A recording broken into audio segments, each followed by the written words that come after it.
ভাবি, আমার কাশিটা খুব বেড়েছে, রাতেও ঘুমাতে পারে না, সেই জন্য ওষুধটা নিয়ে এলাম। রাতে খাওয়ার পরে 2 চামচ করে খাইয়ে দিও।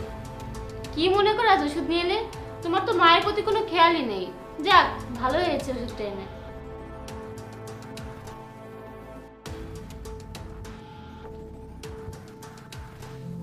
ভাবি, ওষুধের বোতলটা তোমার হাতেই দিলাম। খারাপ কিছু ঘটলে কেউ আমাকে সন্দেহ করবে না। ভালোই ভালোই কাজটা শেষ হলেই হয়।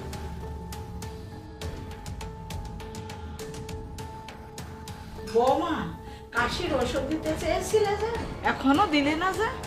এই তো মা, নিয়ে এসেছি। আপনার জন্য একটু পায়েস রান্না করেছিলাম। বিকেলে বলছিলেন না কয়েকদিন ধরে রাতে খাবার পর মিষ্টি খেতে ইচ্ছা করে।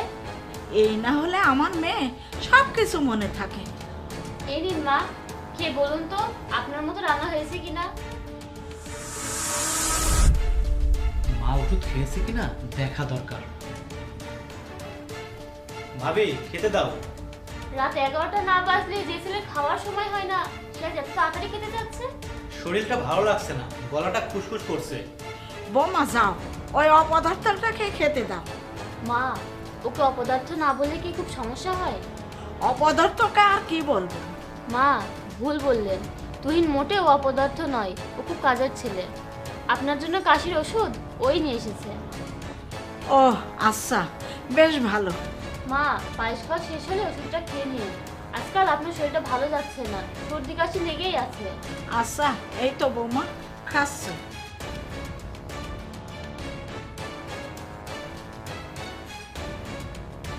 ওষুধের ঝাঁজটা খুব বেশি, অল্পতেই কাজ হবে।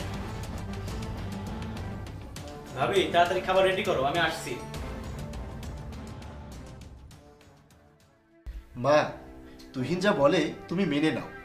আমি তো আছি, আমি চাই না এসব নিয়ে কোনো ঝামেলা হোক। ওর সব কিছু ওকে বুঝিয়ে দিয়ে ওর পছন্দের মেয়ের সাথেই বিয়ে করিয়ে দিই, তারপর ওর যা ইচ্ছা তাই করুক। তুই এসব কি বলছিস? ওর কি এখনই এসব জিনিস বোঝে নেওয়ার সময় হয়েছে? ওসব নষ্ট করে ফেলবে। আমি এখনই এসব দায়িত্ব দিতে রাজি নই।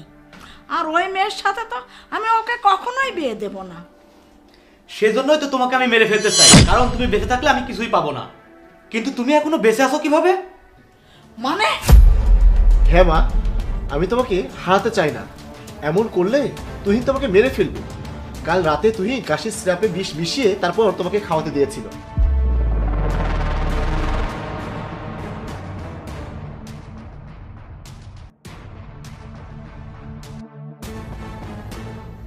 হ্যাঁ, আমি বিষ দিয়েছিলাম। আমি আমার পাওনা সম্পত্তি আর ভালোবাসার ওই মেয়েকেই চাই, তাই তোমাকেই এই দুনিয়া থেকে সরিয়ে দিতে চেয়েছিলাম। সি সি তুহিন, তুমি এমন কাজ করেছিলে? তুমি তো আমাকে অপরাধী বানাতে চেয়েছিলে। তুমি এতটা নিচে নেমে গেছো? তুই ছেলে হয়ে আমাকে মেরে ফেলতে চাস? তোর মতো সন্তান আমি চাই না। তোকে আমি কিছুই দেব না। তুই বের হয়ে যা আমার বাড়ি থেকে। ভাইয়া, আমি কোথায় যাব? আমি ভুল করেছি, আমাকে তোমরা ক্ষমা করে দাও। তুই একবার ভেবে দেখলি না? আমরা তো তোর ভালো চাই, তুই আবেগে এসব করেছিস? তোর কি একবারও মনে হলো না এত বড় জঘন্য কাজ করা উচিত নয়? মা, তুমি এবারের মতো ওকে ক্ষমা করে দাও। জাহির, তুই এত ভালো হতে যাইস না। ও তোরও ক্ষতি করবে। যে ছেলে মাকে বিষ দিতে পারে তার কাছে ভাইকে মারা কোনো ব্যাপার না। আমি ওর মুখ দেখতে চাই না। ওকে বাড়ি থেকে চলে যেতে বল।